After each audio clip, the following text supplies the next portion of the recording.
Bonjour, j'espère que vous allez bien. Moi, je vais très bien par la grâce de Dieu. Je suis Annick Abba, alias la femme atypique, alias la femme de ménage. Bienvenue sur ma chaîne. Sur cette chaîne, je valorise mon métier. Je valorise mes congénères, ces hommes et femmes qui exercent deux petits métiers au quotidien pour survenir à leurs besoins et à ceux de leur famille. Je parle d'entrepreneuriat. J'encourage les femmes à se lancer dans l'entrepreneuriat avec deux petits budgets parce que c'est exactement ce que j'avais fait. Alors, si tu es une femme brisée, méprisée, rabaissée, chosifiée, on t'a souvent dit que tu ne veux pas grand-chose, tu en es convaincue. Ta vie aussi entre désespoir, frustration, regret, amertume, colère. Il t'arrive de noyer tes soucis dans de l'alcool, sache que tu es au bon endroit. Il y a quelques années, j'étais comme toi, peut-être même pire que toi. Je suis issue d'une famille chrétienne, j'ai reçu une éducation assez stricte, mais à mes 24 ans, j'ai fait le choix d'abandonner le Seigneur. J'ai commencé à accumuler de mauvaises décisions, j'ai commencé à prendre, à faire de mauvais choix. Qui dit mauvais choix dit conséquences. Cela a duré environ 12 à 13 ans jusqu'à ce que je devienne maman. Et là, je me suis dit, Annie, tu ne peux pas élever ton enfant en menant une vie aussi tumultueuse. Tu ne peux pas élever ton enfant en étant une femme toxique. Parce que oui, j'étais devenue une femme toxique. Je suis allée chercher des solutions. J'ai recommencé à lire. Je me suis intéressée au développement personnel. Je me suis abonnée et je continue à le faire à toutes les chaînes YouTube qui pouvaient me permettre de m'améliorer. Je me suis abonnée et je continue à le faire à toutes les pages Facebook qui pouvaient me permettre d'atteindre mes objectifs. Je suis des formations, vraiment tout ce qui me permet de m'améliorer. Je cours des livres audio, je cours des podcasts, je suis des conférences, vraiment je prends tout. Alors, si toi aussi tu veux donner une autre orientation à ta vie, je ne te dis pas qu'il suffirait de faire ça. Non. Identifie tes problèmes, fixe-toi des objectifs, impose-toi une discipline. Si ça a pu marcher pour moi, ça marchera aussi assurément pour toi. Aujourd'hui, je vais continuer à parler de notre communauté. C'est vrai qu'on dit souvent les peuples noirs parce que c'est vrai qu'on n'a pas peut-être les mêmes cultures, on n'a peut-être pas les mêmes habitudes, mais moi j'ai envie de dire, je n'aime pas en fait le fait qu'on soit toujours en train de nous diviser, le fait qu'on veuille toujours trouver des différences, qu'on veuille toujours mettre des barrières entre nous. Au début, j'y croyais, je pensais par exemple que voilà, le Cameroun était à part, que le Congo était à part, que le Gabon était à part, que le Sénégal était à part, que le Nigeria, etc. était à part. Mais au fur et à mesure où je faisais mes recherches, ou même encore quand j'ai cessé de croire que tout le responsable de nos maux, ou alors tous les responsables de nos maux étaient les Occidentaux, justement, euh, euh, je me suis intéressée de plus, ou alors davantage, à, à la situation du peuple noir. C'est pour ça que je préfère dire du peuple noir. Je me suis rendu compte qu'on était tous dans la même situation. On avait tous les mêmes problèmes parce que quand vous regardez Haïti, c'est le même niveau de pauvreté. Quand vous allez à Madagascar, c'est le même niveau de pauvreté. Quand vous allez au Congo, au Cameroun, au Sénégal, en Côte d'Ivoire, au Bénin, vraiment, quand vous faites le tour, quand vous allez en Jamaïque, quand vous allez euh, dans les différentes Guinées, vraiment, c'est quand vous allez par exemple en Europe, vous allez voir que les Noirs sont dans la même situation. Vous allez en Amérique, en Asie, partout où il y a les Noirs, nous sommes toujours méprisés, nous sommes toujours chosifiés, nous ne sommes pas valorisés. Et en creusant davantage, je me suis rendu compte que nous sommes les seuls responsables de cette situation-là. Tout à l'heure, j'étais en train de regarder euh, une conférence de Stanislas Zebazé. Je viens justement de les découvrir parce que, comme je vous dis, hein, je prends. Quand tout à l'heure, j'étais en train de travailler, à chaque fois que je fais du repassage, je suis en train de faire le dépalage, comme je faisais tout à l'heure, même quand je fais le ménage ou quand je cuisine, tout ce que je suis en train de faire, même quand je travaille chez les clients, je mets toujours mes écouteurs, je lance, je sais pas, une vidéo qui va m'apprendre, c'est soit sur la prédication. Je suis toujours en train d'apprendre parce que je me suis rendu compte que j'ai passé beaucoup d'années à tourner en rond.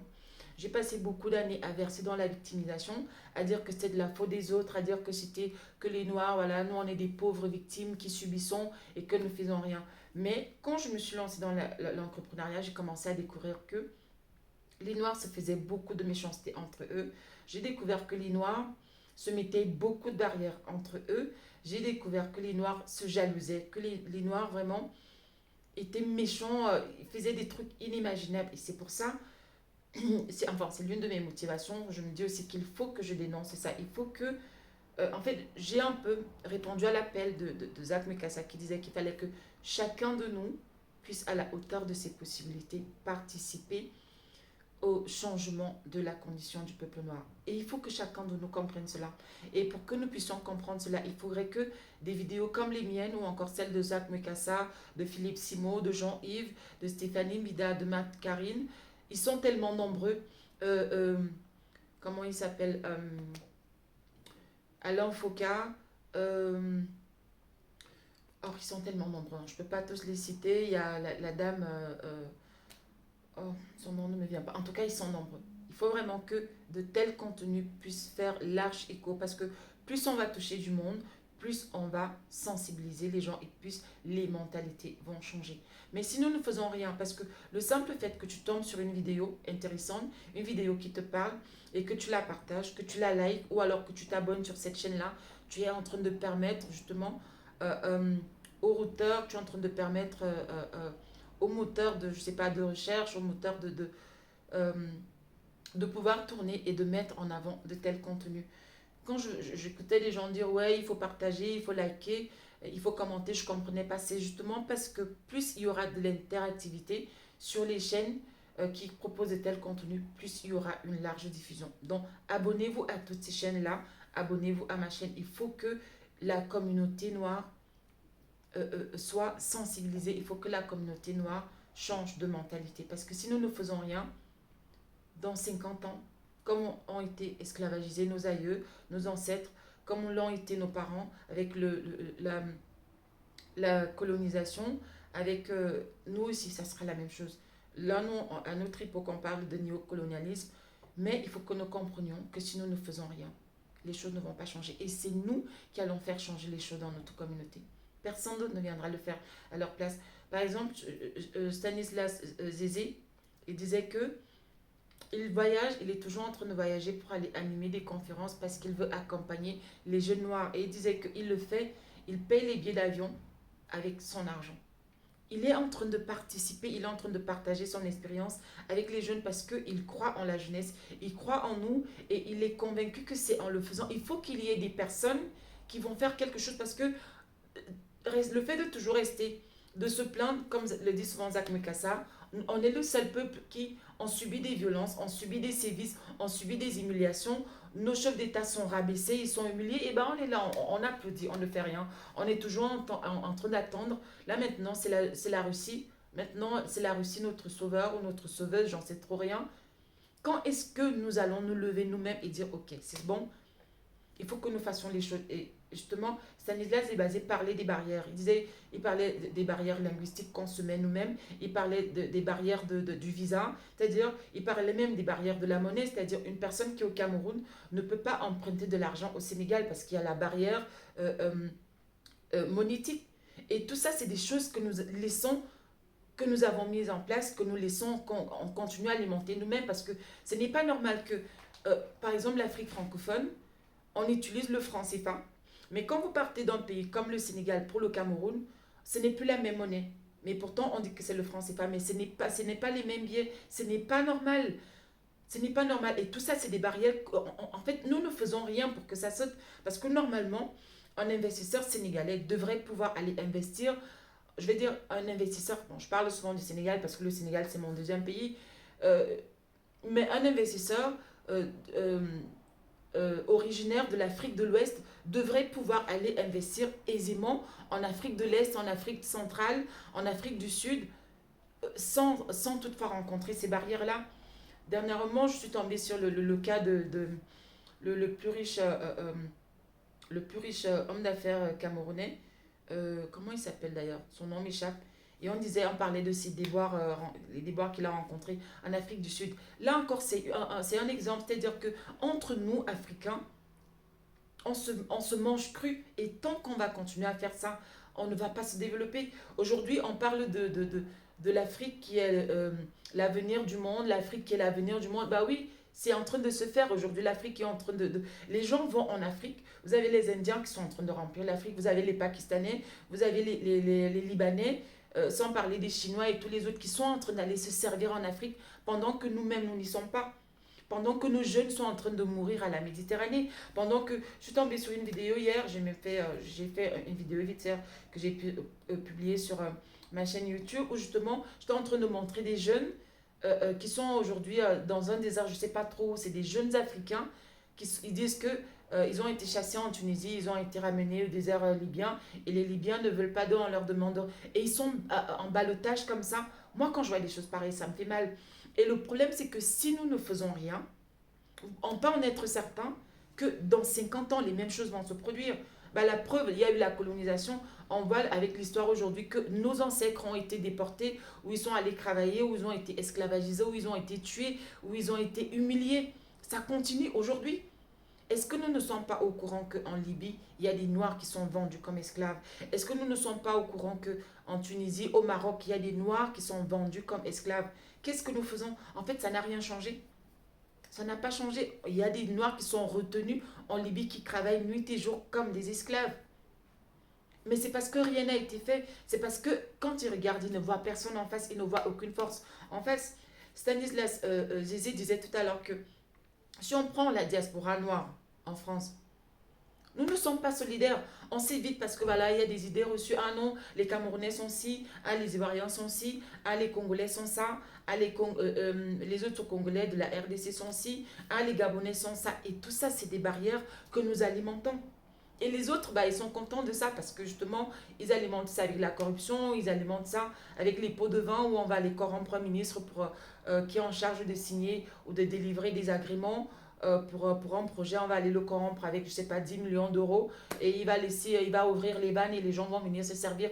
Et parce qu'on n'a pas la culture de penser aux autres, on n'a pas la culture panafricaine. Actuellement, j'ai la petite Marie, dont je vous ai déjà parlé sur mes vidéos. Je porte cette petite à bout de bras. En fait, ce n'est même plus une relation d'employeur, salarié ou employeur, employé. C'est devenu une relation de je vois en elle ma sœur africaine. C'est ça, il faut que nous puissions atteindre ce niveau-là, c'est-à-dire qu'on puisse se dire qu'il faut qu'on se soutienne. Il faut qu'on on développe l'esprit le communautarisme. Je vais faire une vidéo là-dessus où je vais parler de... Il faudrait qu'on pense, je ne sais pas si ça existait déjà, mais il faudrait qu'on pense à avoir une banque africaine en France. Je vais faire une vidéo là-dessus où je vais... Parce que depuis quelques temps, je suis en train de chercher des financements, je suis en train de voir si je peux avoir des financements justement pour développer ma boîte. Parce que comme je l'ai déjà dit, j'ai commencé avec moins de 300 euros et je suis arrivée à un stade aujourd'hui où si forcément je veux prendre l'ampleur, si je veux développer mon chiffre d'affaires, il faut de l'argent. Et j'ai besoin de trouver ces financements-là. Et donc, je suis en train d'explorer les différentes sources de financement. Et je découvre aussi les barrières. Or, je pense que si on avait vraiment une banque africaine qui allait accompagner des projets, des Africains ou les porteurs de projets africains, bien sûr, avec une sélection bien minutieuse, ça éviterait que nos jeunes se retrouvent oisifs, ça éviterait que nos jeunes se retrouvent, que le taux de chômage, en tout cas dans notre communauté, soit aussi élevé. Parce que si on avait des entrepreneurs, si on avait de plus en plus de boîtes qui appartiennent à notre communauté, on allait résoudre ce problème-là. Quand je parle de la petite Marie qui a tellement de lacunes, mais je la supporte aujourd'hui parce que j'ai ce pouvoir décisionnel-là à mon niveau de dire que, ok, je laisse passer, je la tolère, j'accepte tout, mais la petite, j'ai regardé son CV, elle n'a jamais tenu 2 mois dans une entreprise parce que dans les entreprises où elle est passée, bah, les personnes qui géraient ces entreprises-là n'avaient pas le même état d'esprit que moi. Les personnes qui géraient ces entreprises-là n'étaient pas là pour laisser passer un certain nombre de lacunes, un certain nombre d'incompétences. Donc vous voyez qu'il est essentiel que notre communauté se réveille. Et le problème, c'est qu'il y a tellement de mots. Il y a tellement de mots, c'est-à-dire, je dis souvent que c'est comme le puzzle, c'est-à-dire, on va par exemple parler des histoires des prénoms, on va parler des histoires de programmes scolaires, on va parler même de l'histoire de ce qu'on enseigne à nos enfants, on va parler de l'histoire des faux cheveux, parce que oui, tout ça, ça vient s'ajouter à ce package-là qui fait que nous soyons méprisés, que nous soyons rabaissés. Quand vous regardez, en fait, quand on parle les femmes, ce que les femmes noires dépensent en termes de faux cheveux par mois. Quand on évalue tout ça dans le monde entier, ça atteint des millions. Donc imaginez un peu si les femmes noires décident de ne plus dépenser de l'argent pour s'acheter que les faux cheveux, ce que ça va représenter en termes de, de finances, ce que ça va représenter en termes d'argent. C'est-à-dire elles pourront utiliser cet argent-là pour, je ne sais pas, pour investir dans des projets, pour s'acheter, pour épargner, pour acheter des titres. En fait, elles pourront utiliser cet argent-là pour faire autre chose. Donc, c'est vraiment, il y en a également en ce qui concerne les produits décapants. Vous n'imaginez pas, on parle, ça se chiffre en milliards, c'est-à-dire entre faux cheveux et produits décapants. L'argent que les femmes noires dépensent pour s'acheter des faux cheveux et pour s'acheter des produits décapants. Donc, si elles décident de ne plus se décaper la peau et de ne plus acheter des faux cheveux, vous imaginez combien ça va représenter pour notre communauté. Donc, si chaque femme noire s'amuse, par exemple, à dire, OK, euh, chaque année, je vais épargner l'argent que je dépense pour mes faux cheveux et pour mes produits décapants. Je vais mettre cet argent sur mon compte bancaire et à la fin de l'année, je vais voir ce que ça représente. Prenons 1 million de femmes noires qui vont faire ça. C'est-à-dire, on se lance un défi que, OK, cet argent, on va le mettre sur un compte et à la fin de l'année, on va voir ce que ça représente. Je suis sûre que si on prend 1 million de femmes, je suis sûre que les chiffres, ça va être vertigineux. Ça va être, c'est-à-dire, on ne se rend pas compte quand aujourd'hui, moi je me suis amusée. Je voulais accompagner une dame qui a créé sa marque de produits. Alors j'ai été intéressée parce qu'elle m'avait dit que c'était pas décapant. Donc je me suis dit, ok, si c'est pas décapant, pourquoi ne pas soutenir l'initiative de la sœur? Sauf que le produit, la gamme coûtait 100 euros. Donc je l'ai acheté une fois.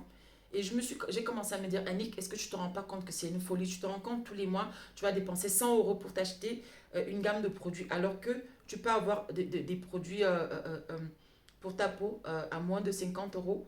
Donc je l'ai fait qu'une fois. Et le mois d'après, j'ai recommencé à utiliser mon lait habituel qui coûte moins de 40 euros. Donc vous imaginez que si tous les mois je m'amuse, tous les mois pendant une année, ça va déjà faire, rien que pour le lait, ou alors pour les produits, ça va représenter déjà 1200 euros.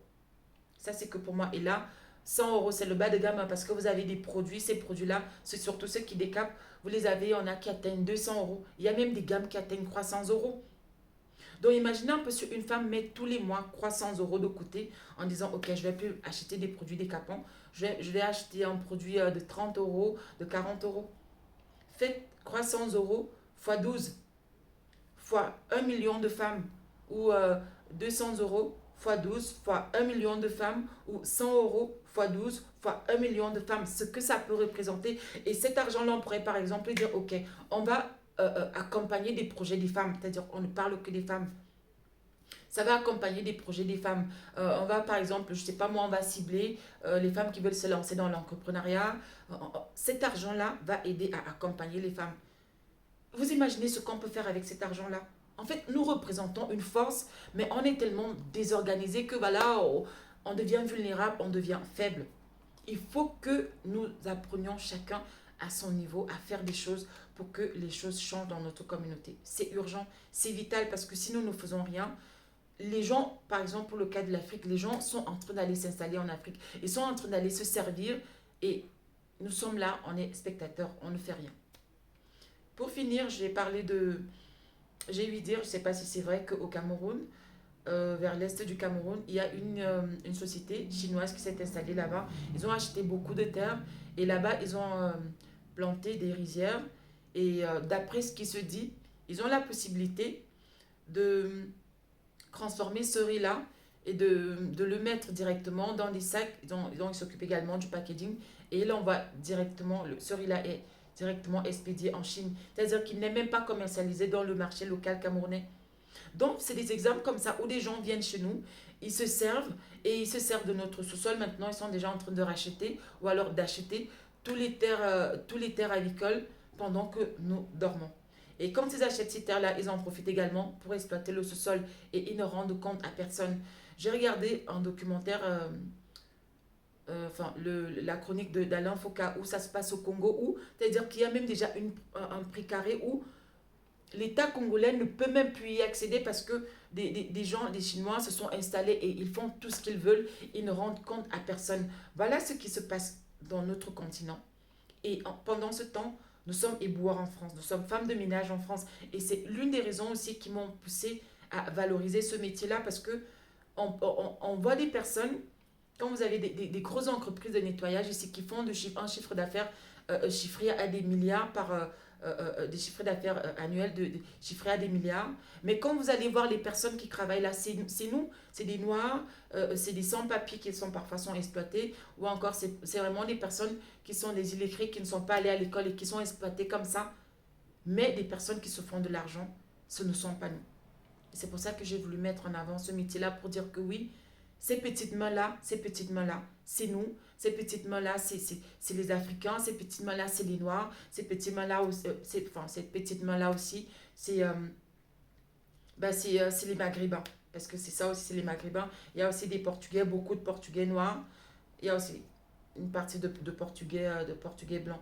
En tout cas, il faut que les choses changent et personne ne viendra changer les choses à notre place. Il faut que notre jeunesse arrête de s'amuser. Il faut que notre jeunesse arrête de devenir des TikTokers, des influenceurs. On ne va pas développer une communauté avec une génération de TikTokers, avec une génération d'influenceurs, avec une génération d'influenceuses. Il faut que nous changeons de mentalité. Et si nous ne faisons rien, en tout cas pendant que nous sommes en train de dormir, pendant que nous sommes en train de rêver, les autres continuer à mettre en place des stratégies pour continuer à nous appauvrir, à nous soumettre, à nous dominer, à nous piétiner. Que le Seigneur vous bénisse, que le Seigneur me bénisse et à très prochainement pour une nouvelle vidéo. Tchuss.